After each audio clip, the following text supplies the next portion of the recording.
Hi everyone. Tonight, we're going to slow things down and spend some quiet time together. These are stories about people, choices, and moments that changed lives in ways that could never be undone. Before we begin, if you're listening from somewhere tonight, you can leave a comment and tell me where you are. And if you enjoy these quiet late-night stories, feel free to like the video and subscribe. For now, just get comfortable. Let your mind settle, take a slow breath, and stay here for a while. Let's begin.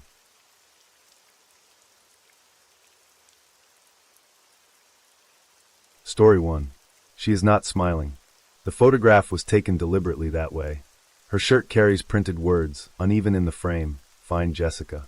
I am cataloging materials attached to the search phase. The image is logged under family advocacy. Date not marked on the copy. Her name is Monica Lukasavage. Her daughter, Jessica, 13 years old, has been missing more than 3 months by the time the photograph circulates.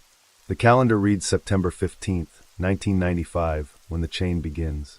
Jessica was picked up by her father for a scheduled weekend visit. 2 days later she was gone. No witness placed her elsewhere. No confirmed departure. The first written contact arrived after that. A letter. It said she had run away. It said she was safe. The handwriting matched Jessica's. Monica rejected it immediately. Not emotionally, procedurally. She stated the phrasing was wrong. The sentences followed a structure her daughter did not use. She said the words sounded guided. The father explained later that Jessica had been planning a trip that weekend. He said it involved a teacher's aide. He said the purpose was to meet a publisher about her writing. He said this after she was already missing. No return travel confirmed. No third-party verification of the meeting. Search activity expanded outward. Receipts surfaced. Then items. Rope. A knife. Objects consistent with restraint. They were not found together. The duration extended past 100 days. Locations varied. States blurred into one another in reports. No consistent trail.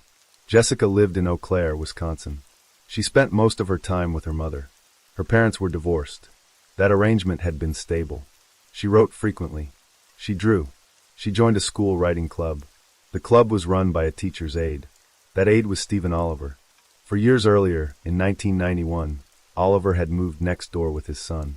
The children played together. Oliver later gained employment at the elementary school. His role placed him near students without classroom authority. He identified Jessica as talented.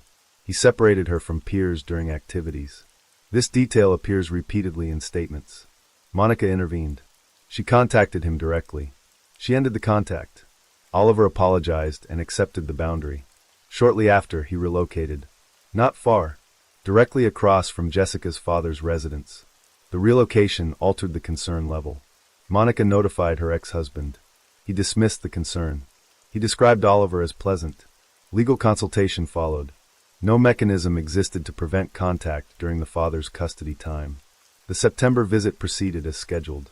Dale later told Monica that Oliver had taken Jessica to Madison, Wisconsin. The stated purpose remained the same.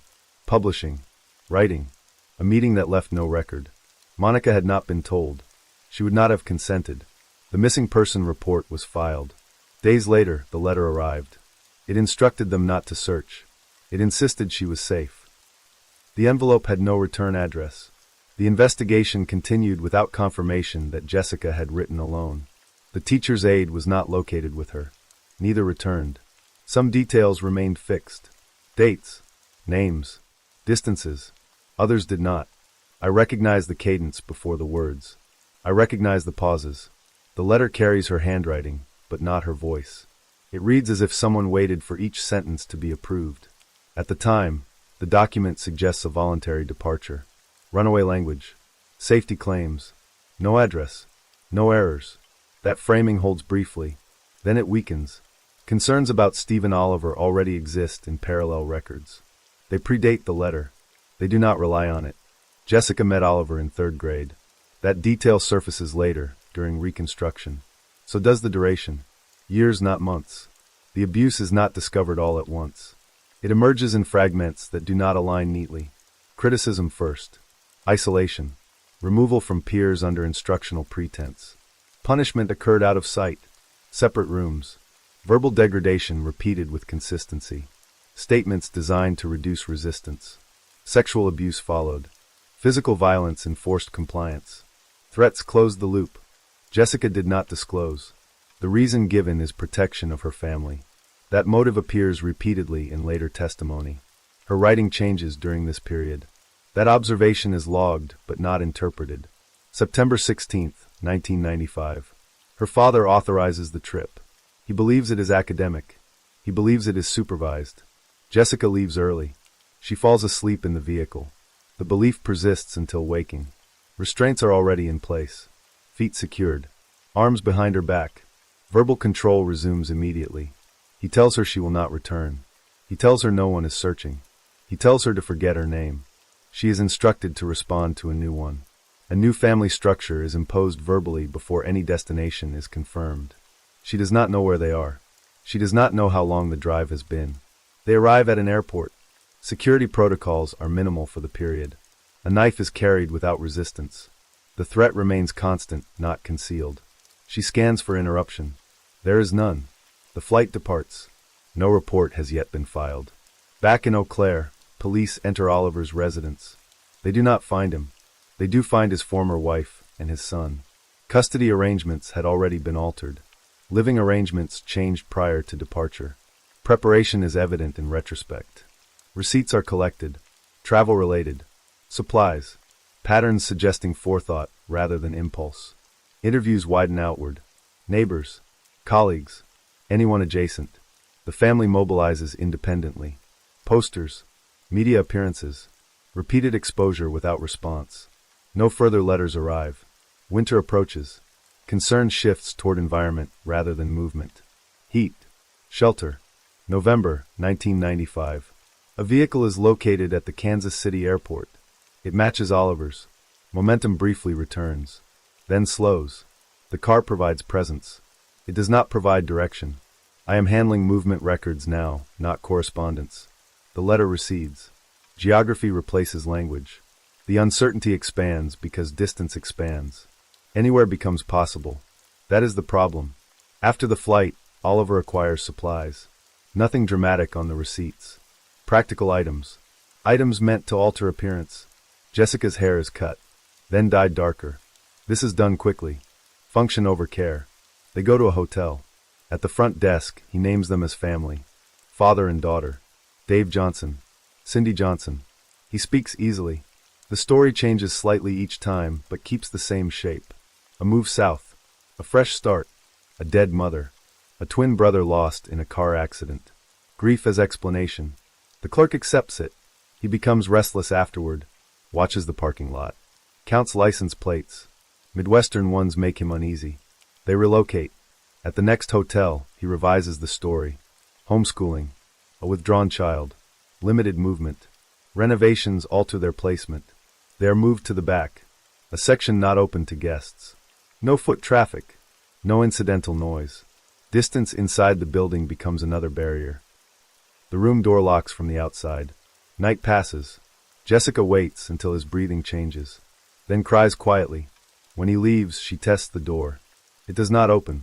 The key is never left behind. Threats are not hypothetical. He has used a knife before. He has already caused injury. The phone draws her attention.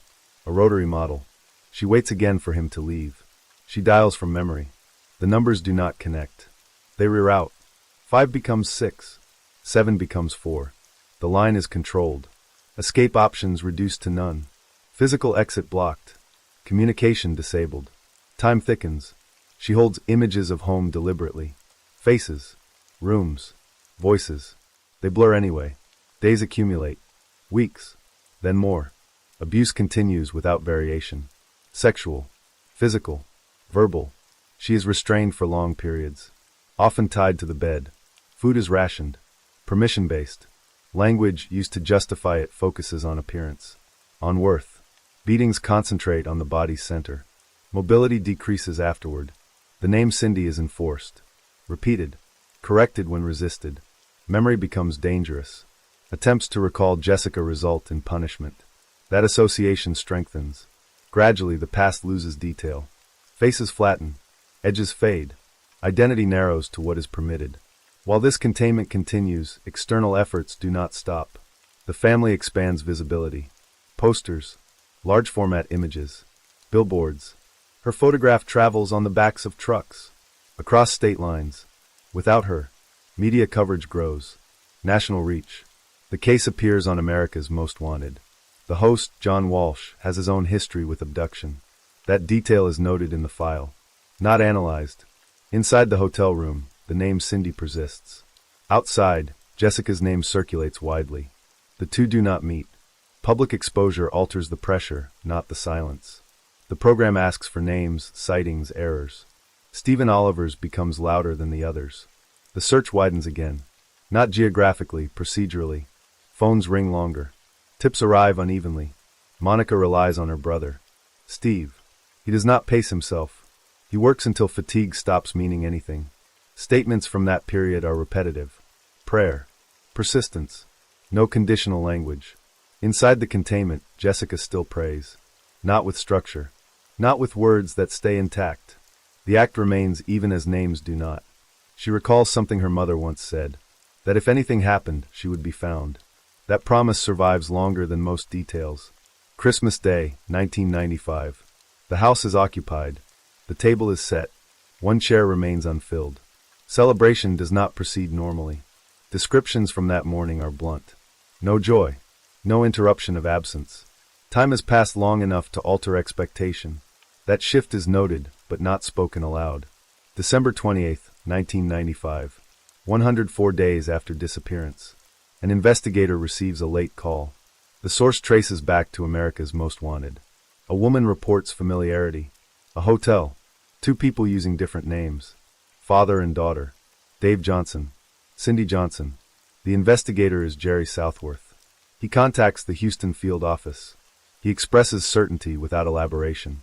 The response is immediate. At the hotel, it is night. Jessica wakes to noise she cannot place. The door absorbs the impact. Oliver issues instructions. Silence. Stillness. The knock repeats. Identification follows. Federal. Badges appear when the door opens. Jessica does not process rescue. Only interruption. She hesitates between outcomes. None feel safe. In another location, a phone call is interrupted. Call waiting. An update arrives. 2 squad cars. Separate. Contained. Jessica is removed from the room. She does not recognize the transition as final. When asked her name, she answers incorrectly. The imposed one. The only one that feels current. At the field office, images are used. Photographs. Her own face. Recognition does not arrive immediately. Then a phone is offered. A familiar voice crosses the line. The connection overrides the imposed structure. Identity returns unevenly, but decisively. The search ends without ceremony. It stops because it no longer needs to continue. The imposed name dissolves first. Not all at once.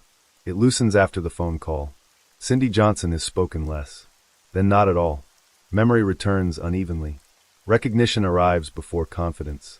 Her mother's voice anchors it. Travel records show a single flight booked immediately. Houston. No delay. At the airport, the reunion is not staged. It happens in a hallway. A door opens. Distance collapses. Both accounts mention movement before language. Running. Contact. Tears without sequence. Time is measured afterward as 104 days. That number stabilizes the event. Jessica returns home. She sleeps in her own bed. The room is unchanged.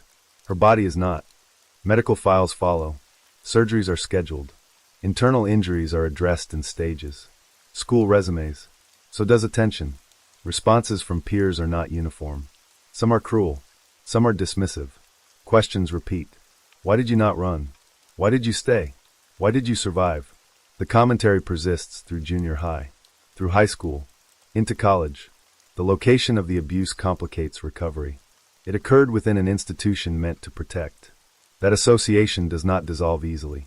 Support appears inconsistently, but decisively. Family first. Then select teachers. Adults who do not use authority as leverage. June 1996. The trial begins. Jessica testifies. Duration is noted as hours. Content is recorded without embellishment. The defense claims consent.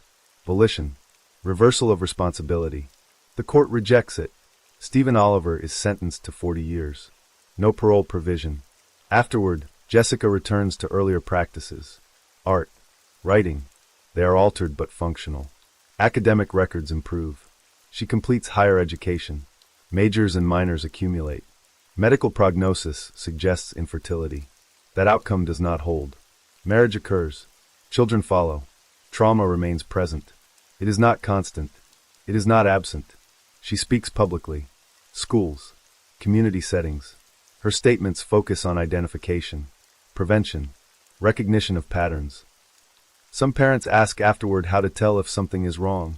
Monica continues to speak as well. Her memories surface as dreams. They change form. They repeat. The sequence of imagined disasters escalates. Fire, murder, abduction. Those images do not predict events. They coexist with them. The case concludes on paper. Sentencing is final. Recovery is not. Jessica lives forward. Not untouched. Not erased.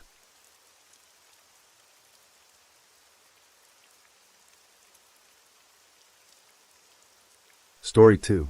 He said he wanted me to do it. That it would be easier if I didn't look. The recording catches her breathing before it catches the words. 14 years old. Jennifer Wirtz. Her voice moves, then stalls. She says he could not live with prison. She says he asked for a knife. There is no lead in explaining who he is. The tape never corrects that. Blood is mentioned before the room is. She says she heard the blows. She says she was covered. No timeline attached. Just sound and contact. On October 6, 1995, a call reaches emergency services. The address resolves to a quiet residential street in Cherry Hill, New Jersey. When officers arrive, Jennifer is seated on the front porch. Still, waiting. There is nothing in her hands. Inside, the body resists description. Reports try anyway and fail. The phrasing breaks. Identification is delayed. Some notes cross out earlier words. 4 years earlier, on February 22, 1991, a woman disappears from a 7th-floor apartment. D.D. Rosenthal. No forced entry. No disturbance noted at first pass. The absence is clean enough to slow urgency. She lived next door. That adjacency sits dormant in the file for years before it is underlined.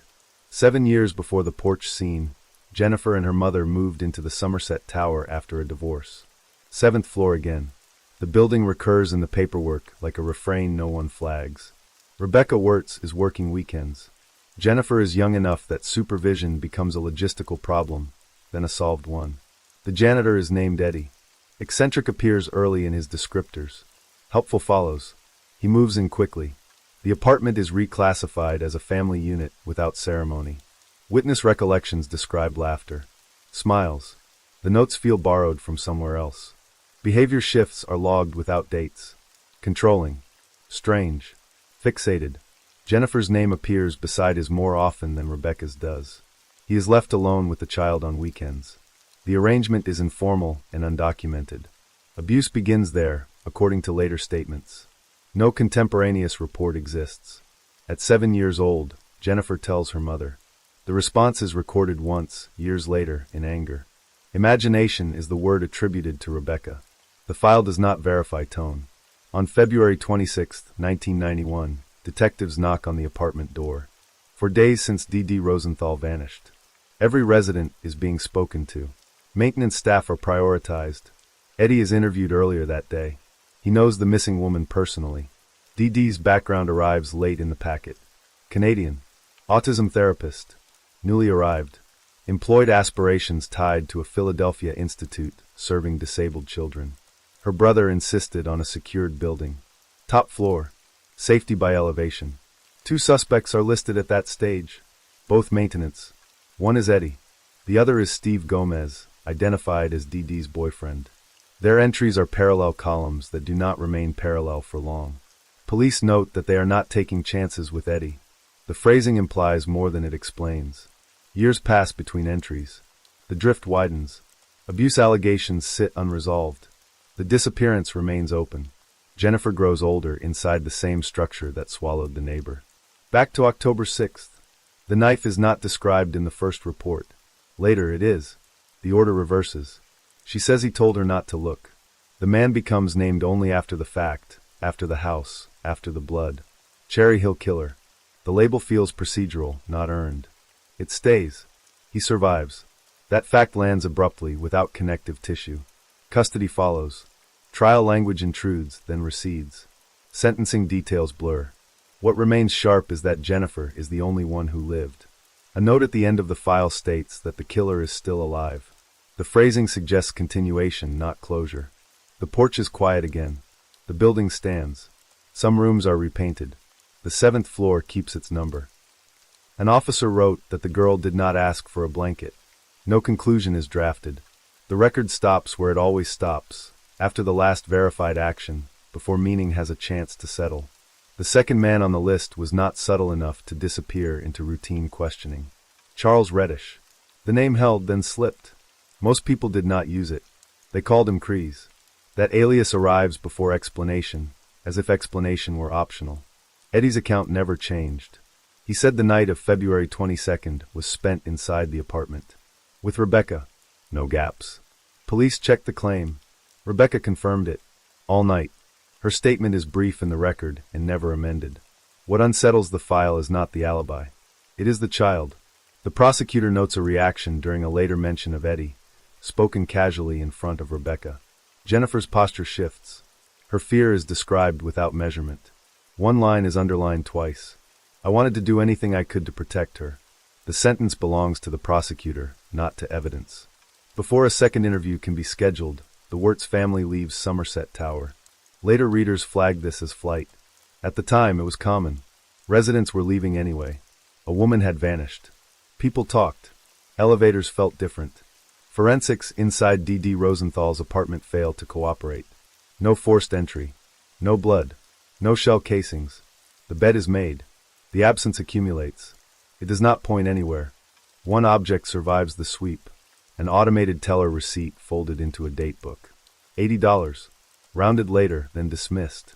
What matters more is testimony from below. An elderly neighbor wakes around 4 in the morning. She hears a thud above her ceiling. That ceiling is DD's floor. The sound does not repeat. The witness does. With nothing else, the case cools. Files are shelved. The story does not end there. It changes owners. Television takes it. Print follows. An unresolved disappearance fits neatly into other unresolved disappearances. A popular mystery series broadcasts it nationwide. Names circulate again. Cherry Hill becomes shorthand. From a different house north of the township, Jennifer follows the coverage. She thinks of DD's family. Years pass with no answer. For the public, the police seem thorough enough. For Blaine Rosenberg, they are not. He travels back. Again and again. 67 trips are counted later, when counting becomes a way to justify the damage. He carries photographs into bars, into restaurants. He asks. He listens. The search begins to displace everything else. Eventually his wife tells him to leave. The words are plain. He says the disappearance cost him everything. No one corrects him. Elsewhere, the Wirtz household continues to degrade. Distance from the tower does not change Eddie. The nickname Crees acquires context. His behavior escalates. Childlike fits. Violent insults. Anger that fills rooms before it finds a target. Jennifer understands her mother is also being harmed, even without seeing a blow land. Arguments stretch. Resistance triggers explosions. Control becomes the atmosphere. 7 years pass like this. The decision to leave is argued into existence. Plans are made carefully. One error is logged afterward as decisive. Rebecca tells Eddie. The destination is Jennifer's grandmother's house. Promises are made. He will not be there. She will not see him again. On the last day of school, Jennifer packs everything. A time is set. 6 in the evening. After the field hockey game. The plan depends on timing. She walks off the field. The car is waiting. Eddie is driving. She yells. The words come fast and loud. She says she knew this would happen. She asks why promises never hold. Rebecca tells her to get in the car. The ride contains no dialogue. Only movement. In the mirror, his eyes keep returning. Not to the road. To her. Jennifer notices it without knowing why it matters yet. She thinks he is measuring something. She thinks of the move. She thinks he will interfere. The rest is blank space. The house is quiet when they arrive. Eddie says dinner. Family. One last time. The kitchen disproves him immediately. Nothing prepared. No heat. No smell. Jennifer says so out loud. He answers poorly. He decides he needs the car. Groceries, he says. He takes the keys before Rebecca can respond. Leaves them standing there. The door shuts without force. Jennifer urges her mother to leave. Now. Before he comes back. Rebecca does not move. Upstairs, Jennifer goes to her room. The day has been long. Her body shuts down without instruction. Hours pass unmarked. A noise pulls her out of sleep. Not a voice. Not words. Impact. It is around 2 in the morning. The time is reconstructed later. She knows immediately something is wrong, but not yet what. On the stairs, the sound sharpens. Flesh. Repetition. She understands midway down. He is hitting her mother. How long it has been happening is unknowable. That knowledge arrives too late to be useful.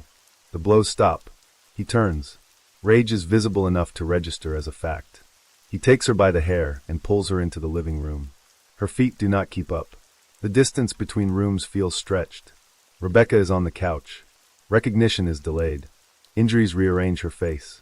A broken jaw. A broken arm. Jennifer does not know if her mother sees her. She asks him to stop.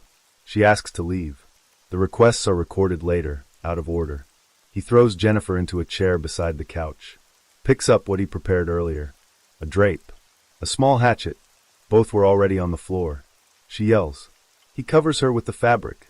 She folds inward because there is nowhere else to go. Under the drape, she hears breathing. That matters. Then the hatchet starts. Sound carries. Blood reaches her. Time becomes uncounted. When he removes the covering, he does not explain. He takes her upstairs. What happens in the bedroom is described clinically in later documents and not at all in others. The duration is 4 to 5 hours. She is not allowed out of his sight. Violence continues. Control is constant. Blood is everywhere. She does not believe it will end. Morning light arrives without permission. He sits next to her. The shift is abrupt. He asks her to kill him. The request is stated plainly. When she refuses, he alters it. He will kill her, then himself. The sequence is confused in her memory, but the thread is not. She talks instead. Her language changes. It slows him. She listens. She offers him a version of the future, where this night can be reframed as temporary madness. A deal. Leniency. Surrender. She speaks like someone older than 14, because there is no alternative. He paces, still holding the hatchet. The movement is repetitive. The idea seems to land gradually, unevenly. Regret is inferred later, not witnessed directly. Eventually, he calls his mother. That call triggers another. Police are notified without Jennifer's involvement. He tells her to get dressed, to go outside, to wait. On the front porch, she sits. Shock holds her in place. She is unsure whether the violence is actually over or merely paused. A neighbor later said the house looked asleep. Unpredictable is written in the margins more than once. It does not explain much. Sitting on the porch beside the man who has just killed your mother produces no usable reference point. The word surreal appears later, applied retroactively, after language returns. When police arrive, separation is immediate. Jennifer is moved away without discussion. Eddie does not resist. Distance is created quickly, as if proximity itself is hazardous. Attention shifts to Rebecca. Prosecutor James Ronca is present. He asks Eddie where she is. Eddie answers indirectly. Inside, he says. Then a question of his own. Does she need an ambulance? Ronca answers yes. Eddie says no. He adds that it is too late. Jennifer is brought in next. She is still wearing her field hockey uniform. The detail persists through multiple reports. It becomes a visual anchor for people who do not know where else to look. Ronca notes that he has never seen shock like this before, though the sentence is struck and rewritten twice. Reinforcement arrives from Cherry Hill. The building fills with people who were not there at the beginning. Detective Brian Mallow is called. He recognizes the name immediately. He interviewed Eddie years earlier at Somerset Tower. That earlier conversation is retrieved from storage. They transport Eddie to Burlington County. A room is secured. A tape recorder is placed on the table. This detail is repeated often, as if to reassure the record that something solid exists. At first, the accounts align. Arrival. Argument. Violence in the living room. Upstairs. Morning. The alignment fails when the bedroom is reached. Eddie stops acknowledging that part. He denies the assault. Did you have sex with Jennifer? No. Why would she say you did? She doesn't love me. He says he liked her. He calls her cute. He laughs. The laughter is noted separately from the words, like an independent action. After confessing fully to Rebecca's murder and parts of the assault, Mallow changes direction. He has been waiting for this. He asks about D.D. Rosenthal. The answer comes without resistance. For years dissolve. Eddie begins narrating. He says it is time people know. He says he used the stairs to reach the roof. He says he dropped onto D.D.'s balcony. When she saw him, she screamed. He knew she would recognize him. That knowledge becomes the decision point. There is a struggle. She falls off the bed. That fall matches the sound reported years earlier by the woman downstairs. Eddie says he knew she was dead. He goes to the kitchen. Takes exactly $80. Takes her pocketbook. He checks the hallway. Empty. He places her in a shopping cart. Moves her out through the back of the complex. Across the parking lot. When asked where he took her, he says Route 130. A dirt road. Weeds. He left her there. Search teams later learn the area is used for river dredging. Each year, waste is pumped in. By the time they arrive, D.D. would be buried beneath dozens of feet of material. The search ends without recovery. The cases are reassigned. Prosecutor Albright in Cherry Hill. Ronka in Burlington. Files merge awkwardly. Eddie meets his attorney. Immediately after, he recants everything. Both confessions. The law does not require belief, only proof. In New Jersey, a confession alone cannot carry a conviction. Corroboration is mandatory. The work done years earlier becomes relevant again. The clean apartment, the receipt, the thud, details that once led nowhere are lifted back into light. Even careful erasure leaves residue. There is one thing he missed. The receipt is thin, thermal paper, folded once, then again, pressed behind the cover of a date book. It shows an automated teller withdrawal. $80. Nothing else on it survives. Eddie mentions the amount without being prompted. He says he took $80 from D.D. Rosenthal's pocketbook.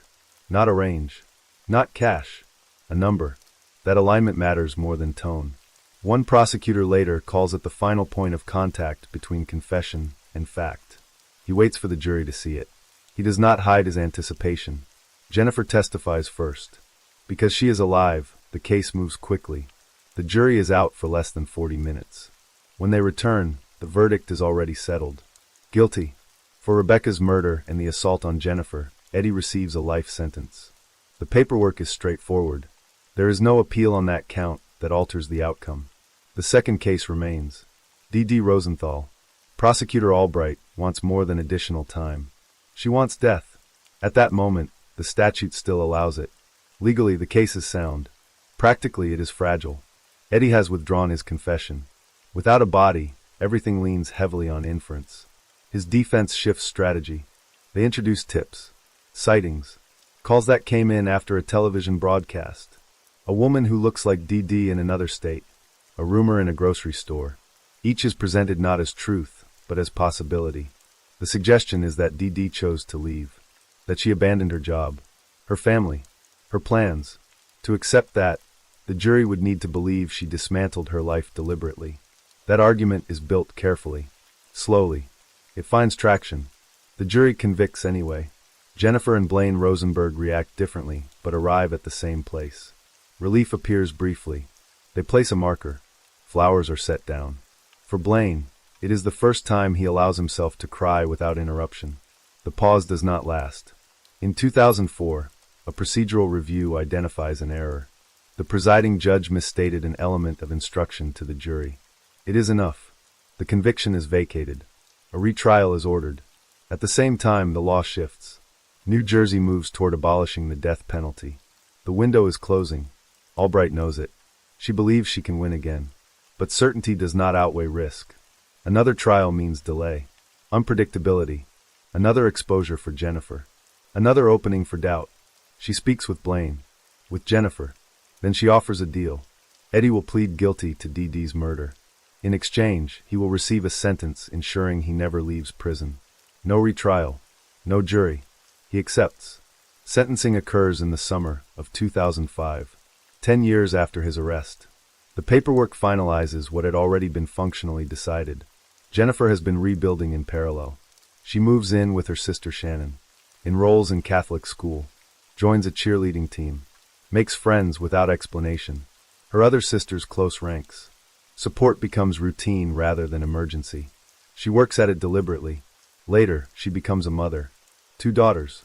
That shifts memory. The violence does not resurface, it reframes. She thinks of weddings. of milestones her own mother never reached. Absence becomes specific. For Dee Dee's family, resolution is partial. There is no body. There is no recovery. Only Eddie's account, now locked into a plea but still untestable. Jennifer acknowledges the difference. She knows what happened to her mother. Dee Dee's family does not. Blaine establishes a foundation in his sister's name. It supports women facing abuse. He speaks about legacy instead of loss. That choice stabilizes him. Some memories do not require maintenance. They persist on their own. He says he will never forget her. What follows does not belong to a courtroom. It appears after outcomes are fixed. There is no way to verify what happened inside the relationship before the final years. Some indicators surface later. Control, isolation, escalation. It is plausible that Rebecca was subjected to abuse long before the murders. The record allows for that possibility without proving it. That possibility complicates earlier choices. Staying, minimizing, explaining things away. None of it resolves cleanly. Some people argue she should have done more. The file does not respond to that argument. It does not rank responsibility. What remains are fragments that do not align with failure. There were ordinary moments. They are recalled unevenly and without defense. A beach, singing, movement in a kitchen. These details appear without timestamps and resist placement in any sequence of harm. Jennifer does not deny what was missing. She does not attempt to correct the past. She keeps the memories that survived it. She says she misses her mother every day. The statement is not expanded. It does not require expansion. Some memories are not evidence. They are kept anyway.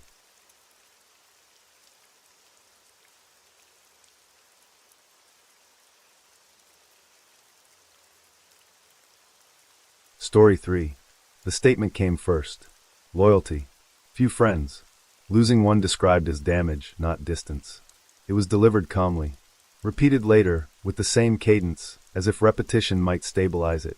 He said he was the last person to see Lee Porter. 19. Missing. He appeared on television before law enforcement reached a conclusion. Asked for her return. Asked for safety. Said he wanted the best for her.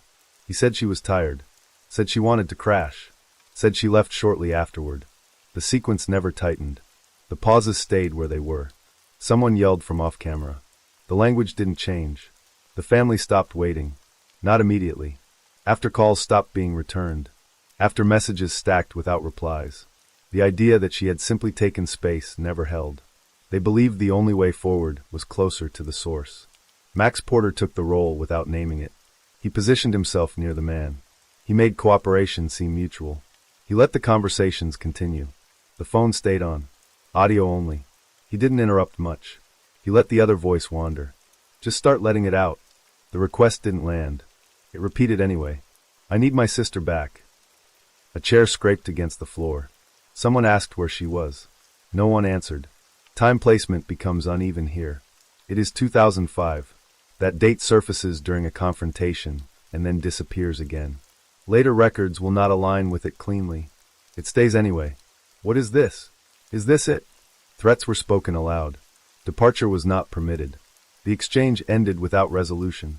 Background arrives late. Lee lived with her brother Max, their mother Renee Jackson, and her stepfather Michael in Agua Dulce, California, roughly 45 miles north of Los Angeles. The biological father had been gone for years after a divorce that did not end quietly. Contact ended. It stayed that way. Stability came from proximity. Max and Lee moved as a unit when they were younger. Shared music. Shared arguments. She followed him. He noticed. They relocated in 2006 to Cotopaxi, Colorado. Small town. Mountain view from the house. 3 hours from Denver. The prisons were mentioned afterward. More than 10 in the region. The label came later too, Prison Valley. Renee noticed. She did not move again. The start was quiet. School routines. New friends. 2013, Lee finished high school.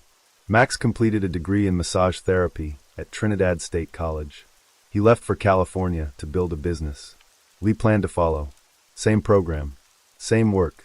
The plan stayed verbal. After he left, the messages changed. At first, optimism. Then fatigue. Then short notes about difficulty. Depression appeared as a word, then as an absence. She missed home. She missed her brother. June 3, 2014. Renee received a text. It said love. It said hope. It said she was trying to get her life together. Renee replied. Love returned. No questions pressed. June 5th. Max called. The voice was not controlled. He had been calling. Messages unanswered. He said this was wrong. Lee always answered him. The calling did not stop. Days of it. Back to back. No response. Concern hardened into something else. The family moved into search without ceremony. There was no clear starting point. There was only the gap where her voice had been. Some facts never reattach after this. They remain loose. The order doesn't recover. The last sighting stays with the man who spoke first. The records come first. Renee paid the bill, so the numbers were hers to see. No permissions needed. Just pages of calls. Some short, some repeated. One listing held longer than the rest. A hotel. She called it without knowing what she would say if someone answered. Someone did.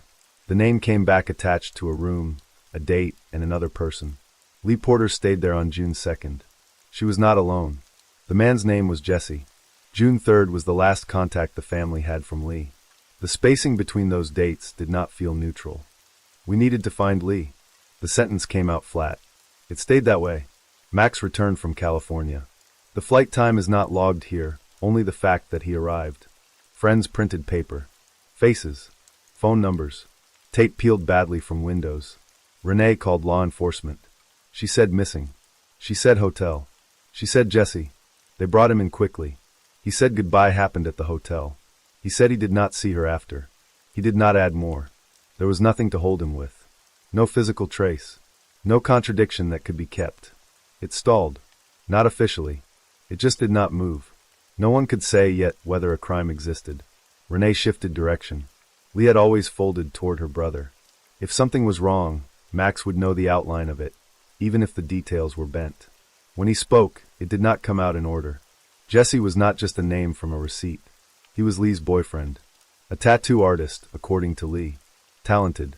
Charismatic. Older than he said at first. He was 38. She was 18 when they met. Max had been told not to repeat this. Explicitly. He kept it contained. Not because it felt right. Because she asked. He said he worried anyway. Away from home, Lee's schedule loosened. Classes skipped. Time rearranged around Jesse. His temper came up in messages. Briefly. Then more often. Drugs entered the frame without explanation. Pressure accumulated without shape. She did not want it shared. She did not want their mother to know. Max stayed where she placed him. Support without escalation. Love without disclosure. He calculated that breaking her trust might push her further out of reach. She later said the relationship was over. She said she was trying to find work. She said she was getting clean. The statements did not come with proof, but they came with effort. On June 3rd, Max offered money. A text. No reply. After she disappeared, he told Renee everything. Renee said she would never have hated her. She said it without raising her voice. A friend confirmed that Lee had been trying to turn things around. Getting clean. Reframing days. The family agreed on one point without discussion. She would not have vanished without calling Max. The records were checked again. One number repeated. Last on the log. Westminster, Colorado. Outside Denver. Renee dialed it herself. A man answered. He gave his name. Chris Wade. He said he knew Lee from high school in Cotopaxi. Not close. Familiar. He said he was her accountability partner while she worked on recovery. The phrase stayed unchallenged. Lee had posted online asking for a place to stay after leaving Jesse. Chris responded. Offered his apartment. He told Renee they met on June 3rd. Spent the day together. Talked. No overnight stay. He said she decided against it because they were not close. He said she received a message and left suddenly. His voice was calm. Concerned. He said he did not know she was missing. When he learned otherwise, he joined the search. Posted publicly. Appeared on television. Asked for her safe return.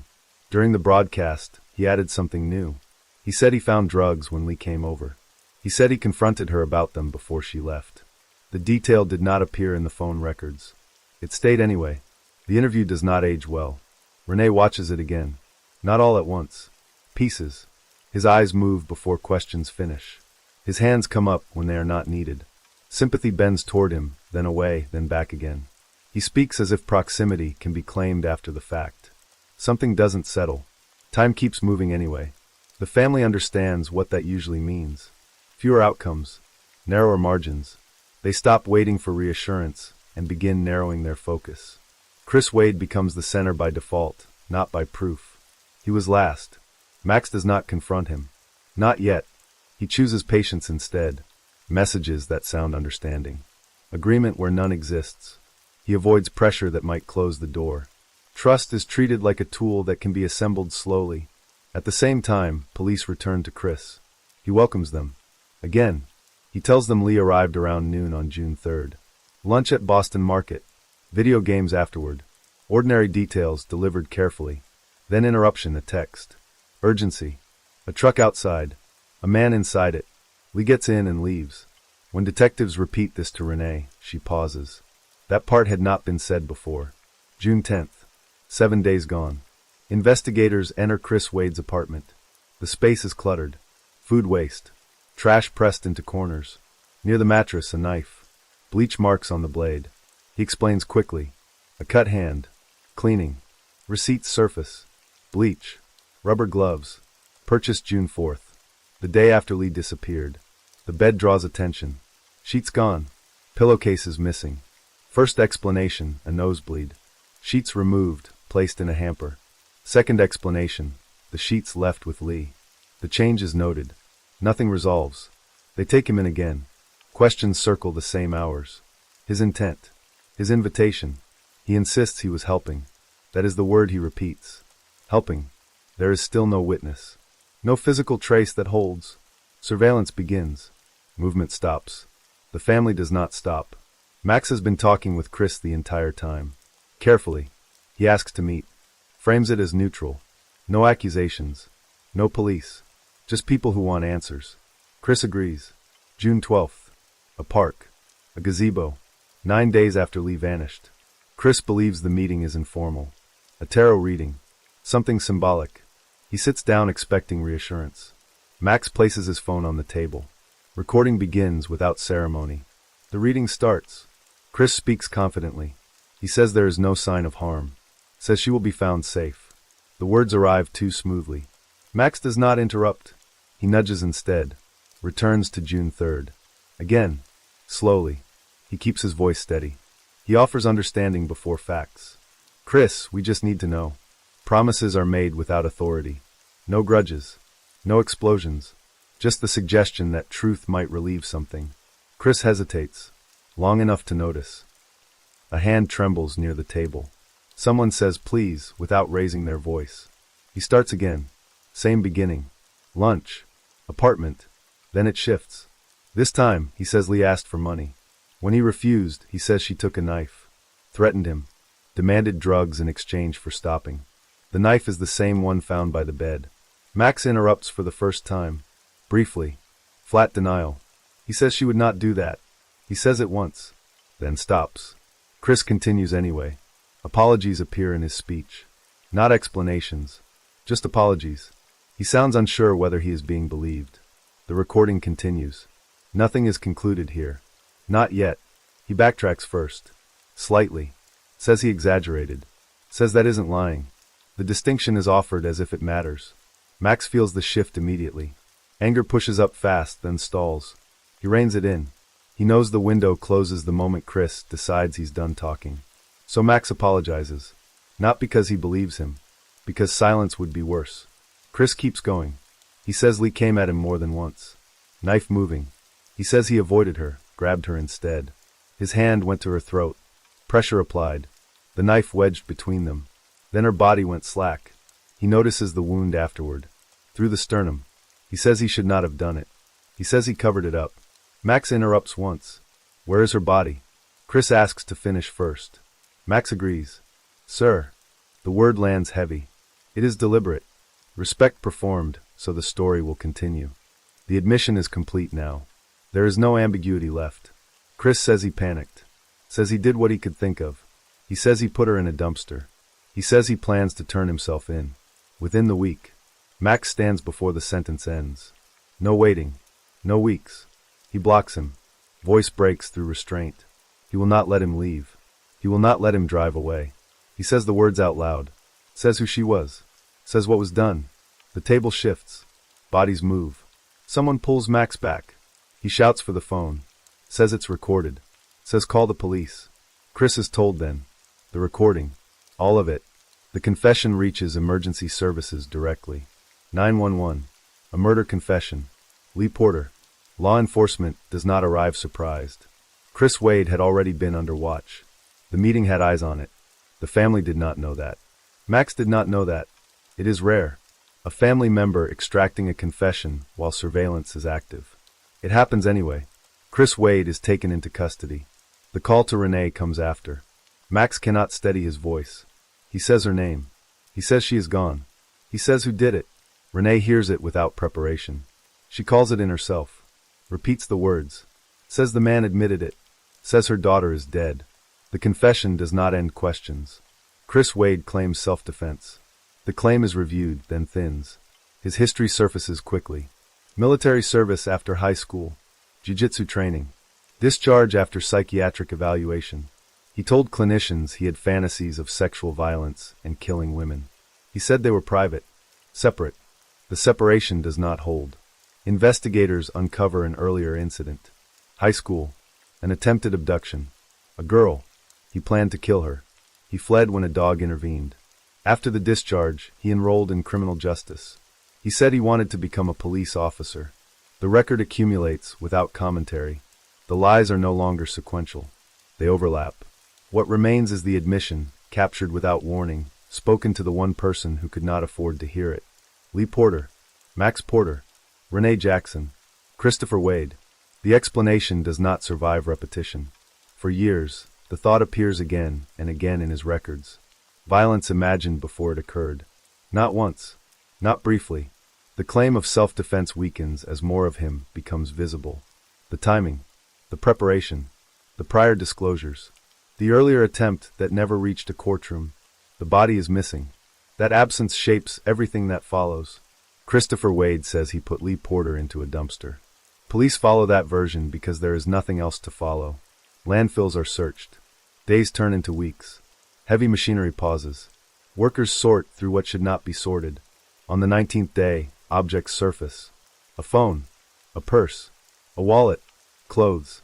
They belong to Lee. The body does not appear. The search continues anyway.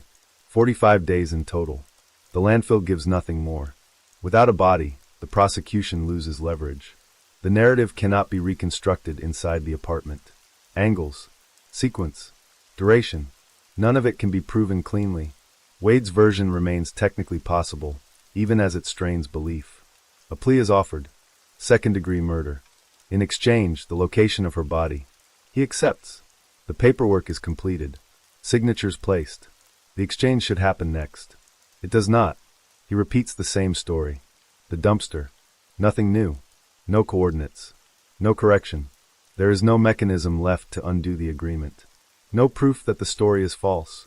Suspicion is not enough to reverse it. The plea stands. November 6, 2015. Christopher Wade is sentenced to 48 years in prison for second-degree murder.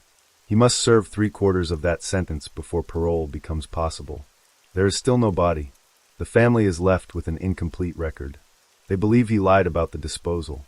They believe she was never in that landfill. They cannot prove it. The system does not move on belief. What remains is effort.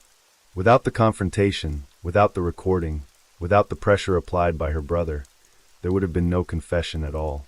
That fact stays fixed even as other details remain unresolved. They continue to look. Quietly. Persistently. Renee says she wants her daughter close to home. She says she will keep searching. Max does not frame what he did as extraordinary. Others do. Prosecutors describe it as rare. Unusual. Something they had not seen in decades of work. A family member confronting a suspect and extracting a confession without law enforcement present. Max does not correct them. He says he did what was necessary. Later, he writes online that he misses her. That they will not stop helping others in similar situations. That love does not end with answers. The message stays public. Lee Porter remains missing. Her name does not fade.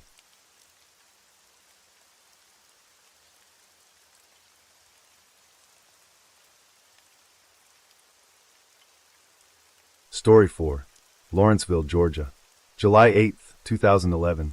The file opens with a name and a timestamp. Nikki Lilly, 44. 3 children. The address is suburban.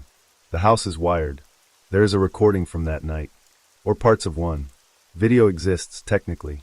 21 cameras positioned in and around the home. Interior angles. Exterior angles. Audio enabled on some channels.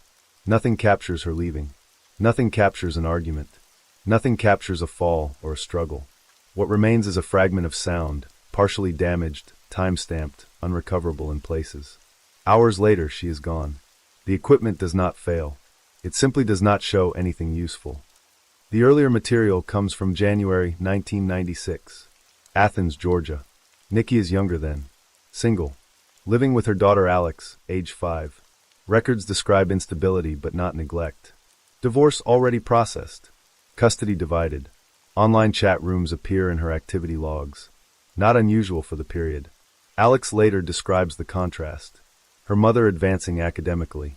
A master's degree in progress. Her biological father leaving school early, working intermittently. 2 trajectories that did not converge. In those chat rooms, Nikki meets Matthew Lilly. New York origin, comfortable with computers, confident in speech. They communicate for months. Eventually he relocates south and moves in. By early 1998, Nikki is pregnant again. Amanda is expected. On February 14, 1998, Nikki and Matthew marry. The date appears repeatedly in family statements, as if repetition might stabilize it. The household looks functional from the outside. Alex says it appeared happy. That description is not contested. At some point, the tone changes. Not abruptly, incrementally. Alex begins reporting differential treatment. Mockery, verbal pressure, directed only at her, not at Amanda. No formal complaints filed. No school intervention documented. Then an object goes missing. A child's bicycle, taken from the porch. Matthew responds by installing surveillance. 21 cameras, some indoors, some outside, several with audio. The stated purpose is security. The effect is constant observation. Alex describes the living room camera. Fixed, facing the couch. No blind spot. Recording continuously. Matthew reviews footage casually. Animals in the yard. Children called in to watch. The system becomes routine. At some point, it becomes business. Matthew plans to commercialize residential surveillance. Debts exist. Unspecified. Accumulated over years. Nikki increases her workload. More than 65 hours a week. Documented through payroll records. The workload matters later. Matthew begins expressing suspicion. Infidelity. No evidence cited. Arguments become frequent. Nightly, according to Alex. Sounds carry through the house. Raised voices. Objects thrown. No police calls recorded. Alex is 16 when she leaves. She packs her belongings. Moves to her biological father's residence. Statements from her sisters describe crying. Not disagreement. Separation. After that, Nikki's sister, Amy Robinson, intervenes informally. No legal authority. Family only. In 2011, she organizes a spa day. Nikki, Alex, Amanda, Rebecca. A reconciliation attempt. Photographs exist. They show smiles. No anomalies. Later that day, Alex explains her departure again. Amanda responds without anger. She says it was necessary. That she understands. This is the last documented gathering of all 4. The case file returns to Lawrenceville. July 8, 2011. The cameras record. Then they do not explain. Only the audio fragment remains. Incomplete. Distorted. Untranslated in places. No conclusion is attached to it. The house was quiet when we entered. The equipment lights were still on. With Alex no longer in the house, the pattern shifts. Not suddenly. Gradually. Matthew's attention narrows. Statements later attributed to him surface in fragments. He says he is monitoring his wife. Recording her. Tracking her movements. There is no clear start date for this behavior. Only that Nikki notices it. She calls someone close to her. The phrasing is blunt. She says she is exhausted by suspicion. She says the marriage is finished. She uses the word hate. She does not revise it. 2 weeks pass. One night, Amanda hears shouting. It is late. Voices elevated. Doors. Movement. At some point, Nikki leaves the bedroom area. Possibly the house. No camera captures this clearly. Morning comes. Nikki does not return. Matthew tells the girls not to worry. He says she likely stepped away for a short time. This explanation holds for hours, then for a day, then for 2. The girls press him. They suggest contacting their aunt, Amy Robinson. Matthew makes the call. Amy later recalls confusion. Matthew asks if she has spoken to Nikki. He says Nikki has been gone since Friday night. Amy reacts immediately. She tells him to contact police. On July 11, 2011, Matthew reports his wife missing. He offers theories. Nikki may have left with someone else. She earned most of the household income. She could have been hiding money. She might have left intentionally. Over the following days, the narrative expands. Matthew introduces claims of instability. He says Nikki had been having breakdowns, that she was not well. These claims conflict with what Amy and Alex believe. They had seen Nikki recently. She appeared functional, engaged, planning. No large-scale search begins. There is little press attention. A missing adult woman does not generate urgency. Alex proposes a change in strategy. A search party is organized. Participants wear red shirts. More than 100 people gather near a local Walmart. Media arrives. The search begins. Within minutes, a scream comes from the wooded area. A witness later says she collapses, loses consciousness briefly, then runs toward the sound, toward the tape. The body is found. Before confirmation, Amy speaks on camera. She says Nikki was reported missing after 2 days. She repeats what Matthew told her about a fight, about breakdowns. She says she saw Nikki 2 weeks earlier, and she was fine. She says she is praying it is not her sister. She adds that if it is, Nikki is with God. Investigators search the house. They speak with Matthew. They state publicly that he is not a suspect. At the time, even Amy does not doubt him. His demeanor is calm. He focuses on keeping the girls steady. He presents himself as protective. Later, that impression will be revisited. The family is told only that Nikki has been found dead. Alex is 19. She becomes the spokesperson. After the recovery, Alex becomes visible everywhere. Television studios, parking lots, outside police tape. She repeats the story, then repeats it again. She talks about leaving 3 years earlier, about guilt that does not settle. She says she is exhausted simply standing upright. 19 years old. She did not expect to be here. The case is assigned quickly. A sergeant, a district attorney, a detective. They are sent to the wooded area where Nikki Lilly was found. The body is exposed to heat. July weather, covered loosely by leaves. No clothing. One of them later says he could not accept what he was seeing. The autopsy introduces 2 details that do not align with a voluntary walk. Nikki's feet are clean. No debris. No abrasions. The implication is transport. The toxicology report follows. Gamma-hydroxybutyric acid, an amount that does not match incidental exposure. Questions appear without answers. Was the drug administered? When? By whom? Detective Everson begins reviewing Matthew Lilly more closely. Officially, he is still not a suspect. Everson learns about the surveillance system. Interior, exterior, continuous recording. He visits the house expecting clarity. Instead, there are files. Hundreds of thousands. No labels. No dates. No timestamps. The volume is unmanageable. For months, Everson does little else. Long weeks. Entire days watching footage. Nothing stands out. Then one segment does. July 8th. Late evening. Nikki appears. After midnight, the footage stops making sense. No continuation. No departure. 48 hours of recordings are missing. The system resumes only after Nikki is reported missing. Everson notes the gap. He does not comment publicly. Matthew offers an explanation. He says Nikki damaged the system herself. Pulled wires. Disrupted recording. To the family, this explanation feels familiar. Another instance where a problem traces back to Nikki.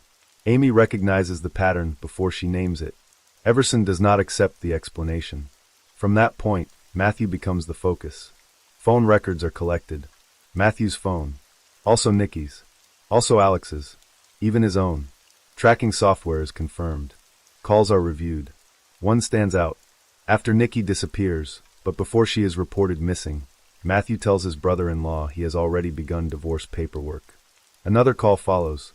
He talks about committing Nikki to a mental institution. Earlier still, there is a call with Amanda. His tone changes. He pressures her to contact her mother. to stop Nikki from filing for divorce. Everson notes the shift. He does not label it yet. There is also a call to emergency services. The timeline tightens, but not enough. There is no arrest. Everson decides to question Matthew directly. When he arrives at the address, the house is empty. Matthew has relocated. Amanda and Rebecca are gone with him. They are in Vermont. No notice given.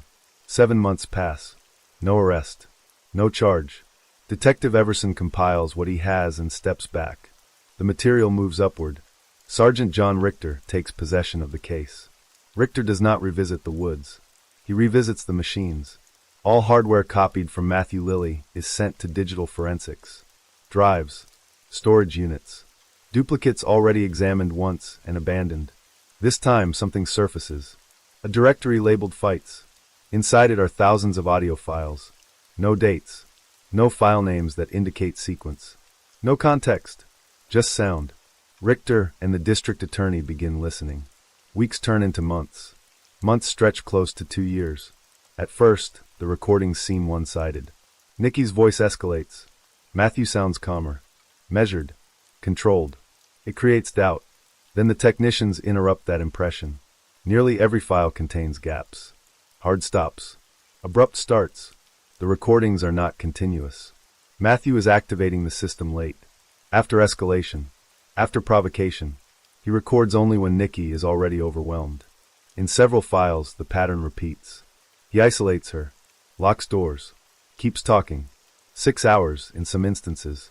Her voice appears strained. Disoriented. One recording captures her stating, aloud, that she is locked in a room. That she does not want to be there. That she does not consent to the conversation continuing. Other clips escalate further. Physical resistance. Fear. The charges expand. Murder remains the central allegation. Added to it are eavesdropping. Illegal surveillance. Sexual assault. Still, the homicide itself lacks a direct bridge. Richter looks elsewhere. He asks forensic analysts to reconstruct the surveillance system digitally. Not the footage. The system behavior. Login histories. User actions. Deletion logs. The timeline tightens. 2 dates stand out. The day Nikki is reported missing. The day her body is found. On both days, Matthew accesses the system and deletes files. Video. Audio. Dozens. Deletion requires credentials. A password. System familiarity. There is no evidence Nikki accessed the system during that period. The conclusion forms quietly. For years have passed since Nikki's body was discovered. During that time, Amanda and Rebecca grow up away from Georgia. With their father. They do not know the case details. They know only that their mother's family believes something terrible. After the loss, they hold on to Matthew. Stability matters more than explanation. Understanding comes later. Alex carries something different. Guilt that does not resolve quickly. She revisits old decisions. Repeats them. Eventually, she stops blaming herself for not knowing what to do at 16. In her 20s, she pushes again. Publicly. Privately. Constantly. She feels there is something unfinished. Matthew returns to Georgia for money. Life insurance. Inside the building, he finishes the process. Outside, Sergeant Richter is waiting. The warrant is ready. The cuffs close. A phone notification travels faster than the news. Alex sees it first. The call is routed through the jail system. Prepaid. Collect. Recorded. An inmate speaks first. He instructs. Slowly. Carefully. He tells the person on the line to repeat a message. A YouTube channel exists. It will tell the truth about what happened in the house. He pauses to confirm compliance. The voice that answers is younger. Agreeable. She follows instructions. Amanda does not know what has been recovered. She does not know what has been logged, reconstructed, deleted, restored. She creates the channel anyway. Nikki Lilly's kids speak out. The videos begin appearing. They accuse. They redirect. They repeat language that does not sound like a teenager's. In each recording, Amanda stays close to a script. When journalists approach her, she points them to the channel. This is also instruction. Coverage spreads. Public opinion fractures. Some side with Amanda. Some with Alex. Alex does not recognize her sister's voice anymore. She does not describe it as anger. She describes it as loss. Amy hears the same tone. She does not respond publicly. Behind the scenes, Matthew continues shaping testimony. Amanda is 14. He plays her recordings. Arguments. Confrontations. Long segments where voices escalate and stall. He asks her to take notes. She listens. She writes. She does not stop him. She asks, at some point, to be removed from the process. He answers with questions instead. Whether she loves him. Whether she wants him home. Isolation becomes leverage. She understands the choice as binary. Help him, or be alone. She agrees to testify. January 27, 2016. Trial begins. The prosecution opens with audio. Nikki's voice enters the room before anyone else does. Alex waits. She has waited for years. She testifies first. She describes the house. Doors locked. Arguments prolonged. Physical force. She describes nights spent listening. Her mother asking to be released. Her mother asking him to stop. Her account matches what exists on the recordings. Not perfectly. Close enough. Amanda travels from Vermont. On the stand, she repeats her father's version. She describes Nikki as unstable. Hearing voices. Pacing. The district attorney challenges her independence. Asks who made certain decisions. Amanda references her father immediately. Without being prompted. The room notices. The testimony does not collapse the case. It compresses it. Manipulation becomes visible. Not proven. Recognized. Near the end, prosecutors let Nikki speak again. Another clip. Another argument. Her words do not resolve anything. They end the presentation. The jury deliberates for hours. Not days. Verdicts are read. Malice murder. Felony murder. Illegal surveillance. Eavesdropping. Hands grip each other. Names are repeated to confirm accuracy. The conviction does not surprise everyone. It does not relieve anyone. The prosecution's narrative is simple by the end. They went out that night. They returned after midnight. She was drugged. She was controlled. She was prevented from leaving. The motive is not expanded beyond that. After sentencing, there is no reunion. Amanda does not reconcile. Rebecca does not return. Alex continues forward without them. Amy keeps their names anyway. Alex keeps repeating the same details when asked about the girls. Mornings. Reading lessons. School routines. She says the door is open. She does not attach a timeline to that. For a long while nothing changes. Amanda is no longer in contact with her father. Distance does the work first. Silence follows. Then information arrives without being filtered. She listens to the recordings again. This time without instruction. She sees photographs she had not been shown before. Bruises. Patterns. Angles. She hears the district attorney describe the drug. She reads the technical explanation for the missing footage. Deletion. Authentication. User access. There is no alternative version left that explains all of it. Affection does not dissolve immediately. It complicates the realization. When Amanda admits, even privately, that her father may not be innocent, the response is abrupt. Contact narrows. Support withdraws. She cries. Not in public. Not for an audience. For the first time in years.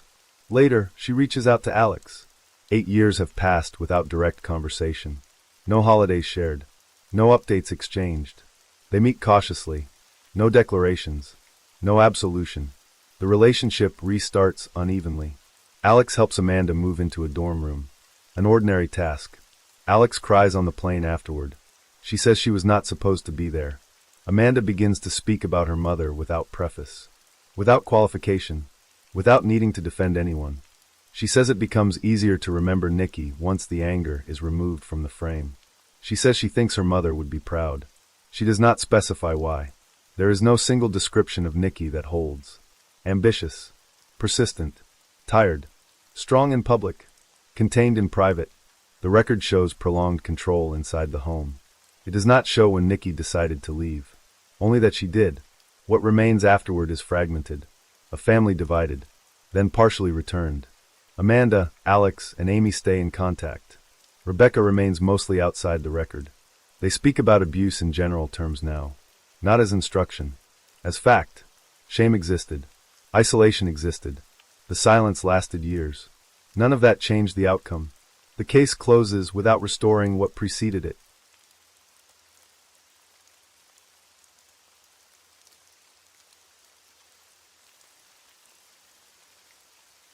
Story 5. The call begins already broken. Emergency line. A voice asking what is being recorded. Another voice saying, "Please don't attack me." No name. No description. Then silence filled with questions that do not connect. Halloween night. Napa Valley. 19 years back. 3 roommates in a house, Lauren, Adrian, Leslie. Candy bowls empty. Porch light off. Television noise fading into separate bedrooms. 11 at night, approximate. Lauren sleeps until the dog starts barking. Chloe. Window facing. Sharp. Repeated. Outside, a motion light clicks on. This had happened before. Cats. Raccoons. Nothing worth getting up for. She pulls the dog back. Tells it to stop. The light stays on longer than usual. Then the sound changes. Not outside anymore. Voices. Screaming. Not words. Crying that doesn't carry distance. I remember thinking the house sounded wrong. Like the walls weren't holding sound where they should. There is no confirmation of who is awake. No confirmation of which room the sound comes from. Only movement. Lauren leaves her bed. Reaches her door. Stops. Footsteps on the stairs. Descending. Measured enough to be footsteps, not running. The decision is not framed as a decision later. She turns. Backyard door. The thought comes after. Get there before he does. She makes it outside. The door closes without noise. She waits in the dark, expecting pursuit that does not arrive. Minutes stretch without counting. No footsteps. No voice. At some point, a window sound, maybe exit, maybe not. She goes back inside. The house feels altered. The phone line is dead. No dial tone. No reason offered. Second floor. Blood appears before bodies do. On walls. On surfaces that should not have it. Leslie is on the floor. Not moving. Adrian is alive. Barely. Conscious enough to speak. No attempt is made to describe injuries here. Only that they exist. Only that time is gone. Lauren does not stay.